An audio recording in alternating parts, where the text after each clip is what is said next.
It's an incredible day here at Three Tree Point at the beautiful southern facing beach of the Puget Sound. Those waves rolling in are just, they're melodic, they're majestic. The mountain's majestic, looking over there at Mount Rainier right now. And some of the pleasure craft that are going by here and cabin cruisers, nothing quite like it. The air temperature just, I don't know what we're at here, probably 62. Got my warm jacket on, and just thinking about the beauty of the paintbrush that the great architect has, and his canvas and his palette of colors, unbelievable. And we get to revel in it, enjoy it, and build upon it in great mighty ways. This particular beach area called Three Tree Point was developed in the early 1900s, probably 1904. And originally, homes were built on the hillside behind me, and you would there's some kind of a road that came down to the area, and then they had something called the Mosquito Fleet that brought in supplies to a little store, Three Tree Point store, that would bring supplies in. And then there was some roads up above, and then you take a switchback down to the waterfront, and there was a handful of homes down here, and probably just a few homeowners that owned most of this land. And then at some point, the King County got together with the homeowners and so forth, and made a decision they would put in a 2-lane access road down here, which then made traffic possible and much easier to come down to one's property and park on the beach side of the road, and build their homes on the hillside with extraordinary views, jetliner views of the beautiful jetliners coming in right over Mount Rainier, and gorgeous tankers, container ships going past, and big yachts, and sea otters and seals and sea lions and orca whales, pods of orca whales.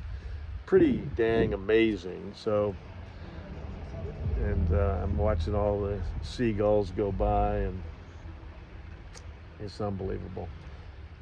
A lot of people down here have their flags proudly flapping in the wind because they love America. They love America's freedom, and they love the sense of freedom right down here at Three Tree Point.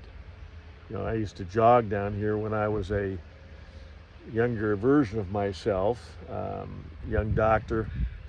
I'd get up early in the morning and do some meditation, prayer time, reading of some great books, classics on success and business development, and then get on my running togs, and off I'd go down the old Indian Trail, and then follow along the beach for quite a ways, and then run right on this particular road down here, Southwest 172nd, and just enjoy, whether it was rain or cloudy or sunny, cold or warm, just enjoyed the experience. I used to go down to the public part of the beach. I didn't live on the beach at that time, lived up in the hillside up above Maplewild, and had a nice view of the Olympic Mountains from there. But I would kind of hang out on the beach after I was done with my run, and do some thinking, some meditating, and some dream building, looking out at some of the homes being built across the way in Normandy Park.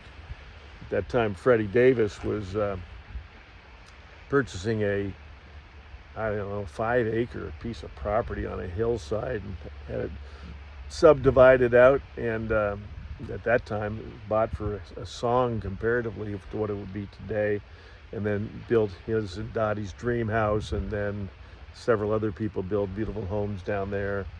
And I just look over there, think one day, somehow, some way, I'm gonna live on the waterfront.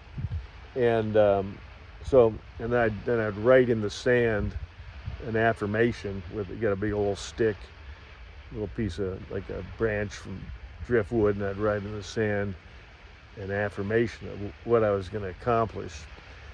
So right now we've got a pretty amazing situation going on where you're planning what you're going to do to a structure, to improve it, to make it more magnificent than it ever was before, from like a 1920s beach house to a very cool, more modern style beach house, everything upgraded, etc. So, when you do stuff like that, you got to plan ahead, you got to draw things out. Sometimes you draw it out on napkins, sometimes you draw it out on just 8x12 legal pads and take pictures of it, and then print out the picture and sketch on it what the facade's going to look like, and what the approach to the home is going to look like, and the steps, floating steps of concrete or whatever it is going to be,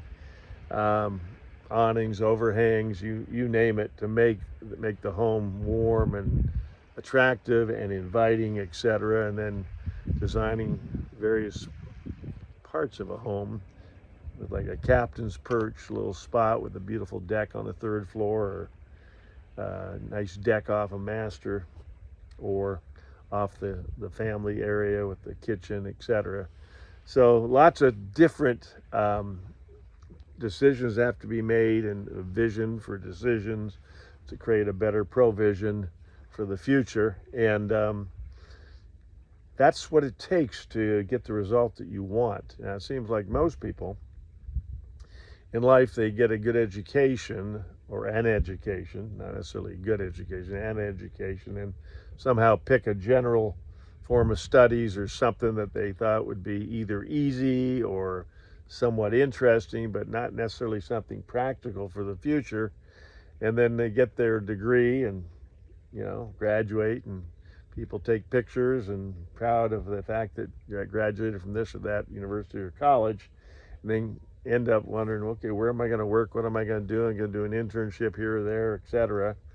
And I think back to years ago when I was at that crossroads, living in Canada. I went to med school at the University of Toronto, and then a buddy of mine and myself, we had the adventurous spirit to allow ourselves to move into the United States of America, and got recruited by a thriving practice in Alabama. Now, we had met with probably, I don't know, a dozen of our other students from our class, with the gentleman that was running that practice down there, that was a pretty darn good salesman about what it'd be like to live down there, and part of the practice, and the salaries and the perks and all that kind of stuff.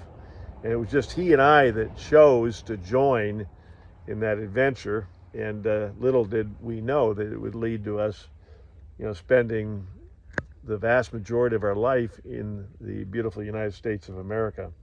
Him ending up in it's kind of central Texas near Dallas, and me over here in beautiful Seattle. And so, when you embark on your career, there's certain things that you want to do, you think, but you got to get a job, you got to make some money.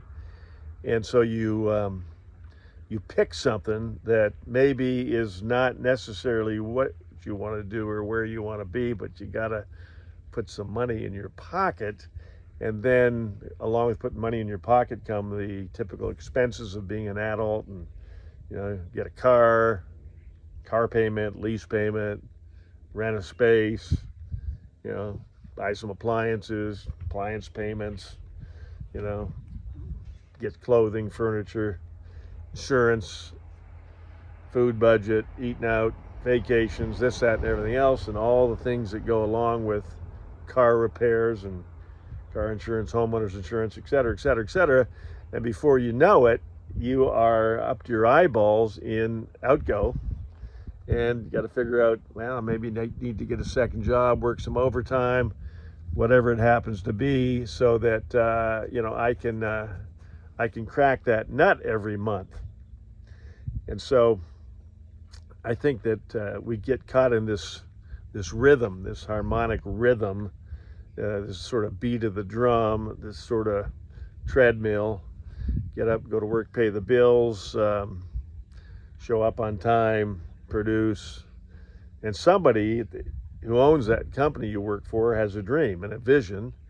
And you being in that system that they've created is something that helps to support their dream and their vision. And I realize that, yeah, some places, sometimes you can own some stock and sort of share in some of the profits, but you can do that in the stock market in anything. Just make some money.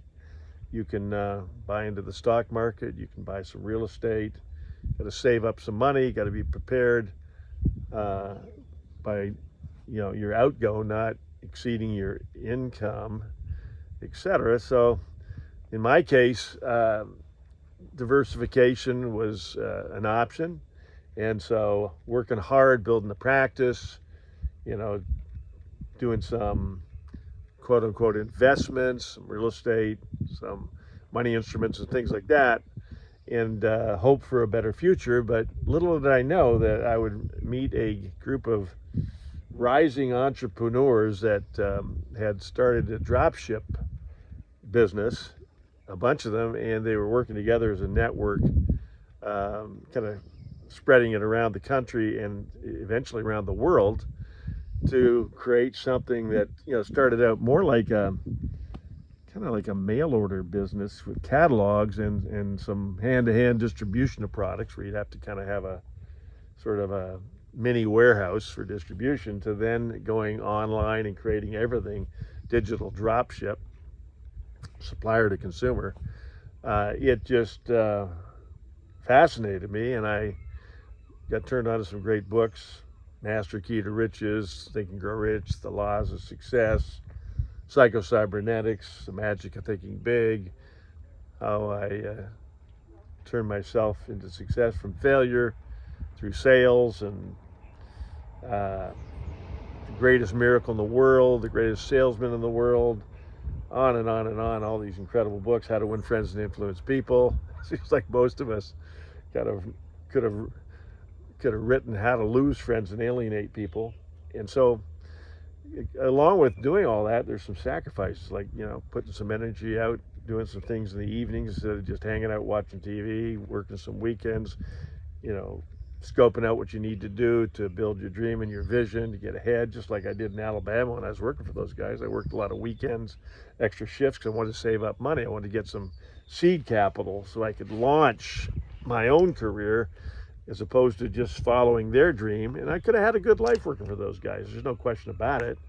At some point, probably bought them out and so forth. Like, the model's already there, so why reinvent the wheel? Kind of like, sort of like a franchise in some ways, taking over another small business at some point. But I just, something about just sort of being the captain of my own rowboat, so to speak, instead of the first mate of a destroyer, is something that caught my imagination. And then I just met so many very cool, interesting people that were beating this drum of freedom and flexibility and affluence, developing a more affluent life. In some cases, affluence could be somebody, I don't know, maybe making an extra $200 or $300 a month so they could stay ahead of their bills, and then save that $200 or $300 a month to then over time have that accrue into a nest egg that can then compound through proper wise investments that could turn into a big sum of money over 25, 30, 35, 40 years. However, I had met some people that had made some pretty incredible moves in business development in a relatively short period of time, 3 years, 5 years, 7 years, 10 years, 15 years.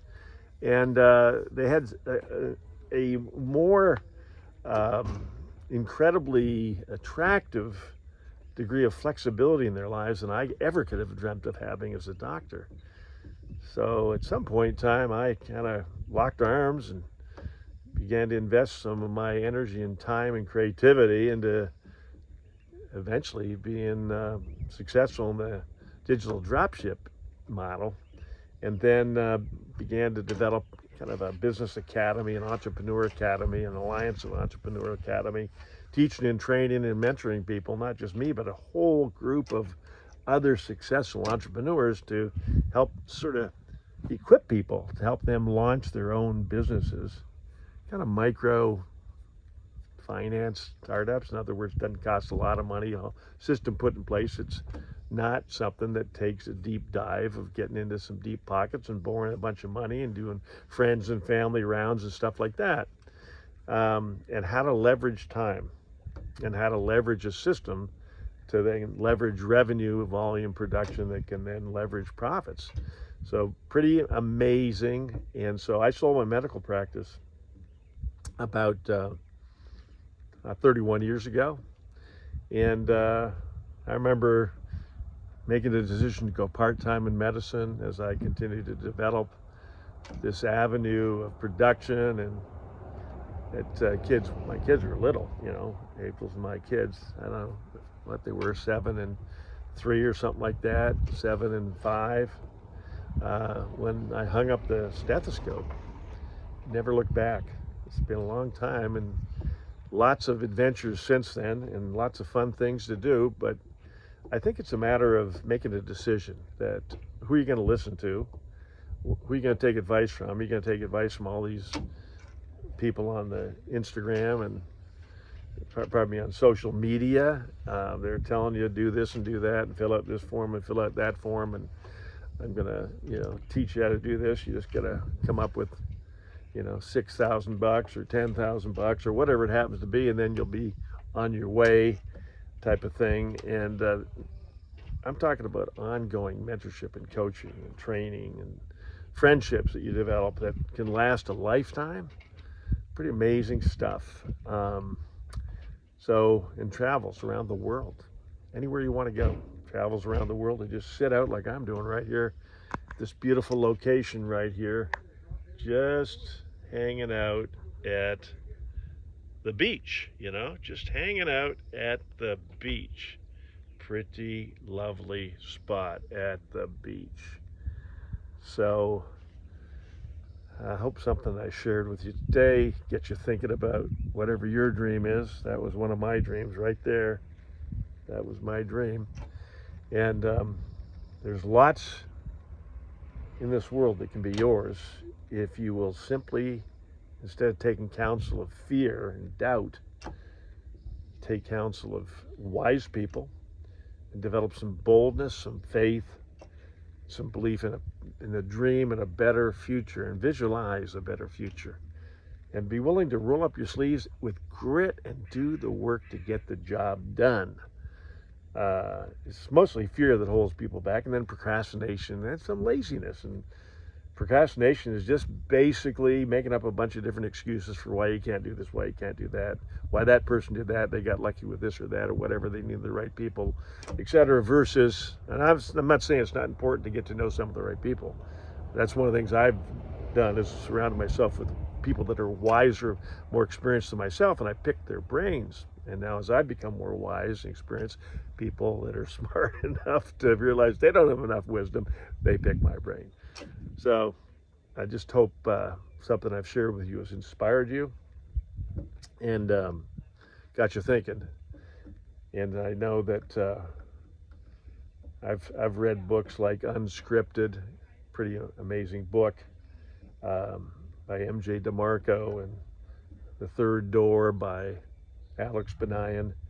These are kind of outlier type people that they haven't done anything extraordinary, but they've done something pretty amazing, taken an adventure, just like Napoleon Hill did, and some of the great captains of industry that he studied and analyzed as he wrote over 25 years, The Law of Success, which Andrew Carnegie commissioned him to do.